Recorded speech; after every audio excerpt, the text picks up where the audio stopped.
चांगल्या कामासाठी आपली प्रामाणिक भावना असेल तर सर्व गाव एकत्र येतं. आज आमच्या शिवापूर गावात एक गाव एक तलाव खोलीकरण करण्यासाठी सेवा सहयोग फाउंडेशनचे अनिलजी पाटील आज आले होते. त्यांनी सर्व विषय समजून सांगितला. पाण्याचं महत्त्व गावातील लोकांना त्यांनी पटवून दिलं. धरणाच्या तळाशी साचलेला गाळ काढल्यामुळे पाण्याची साठवणूक क्षमता अनेक पटींनी वाढणार आहे. त्यामुळे शेतीसाठी उन्हाळ्यात लागणारं पाणी उपलब्ध राहील. या खोलीकरणामुळे पाण्याचा पाझर वाढेल. परिणामी गावातील विहिरींची पाणी पातळीत वाढ होईल.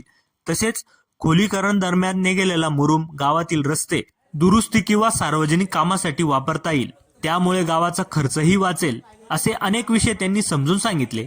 धरणाचं खोलीकरणाचं काम लोकसभाकडून कशा पद्धतीने करता येईल यावरही येथे चर्चा झाली. गावातील 15-20 लोकांची टीम करून लोकसभा जमा करून पुढील महिन्यात काम सुरू करता येईल का? तसेच कोणाला मुरुम लागत असेल त्यातूनही लोकवर्गणी जमा होईल. साधारणतः 40-45 लाखाचं हे काम आहे. त्यासाठी सेवा सहयोग फाउंडेशन आपल्याला मदत करणार आहे. आपल्याला फक्त लोकवर्गणी जमा करायची.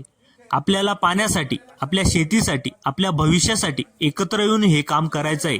आपलं गाव 100% शेतीवर अवलंबून आहे. त्यामुळे शेतीसाठी मुबलक पाणी असेल तरच आपण शेतीतून चांगलं उत्पन्न काढू शकतो.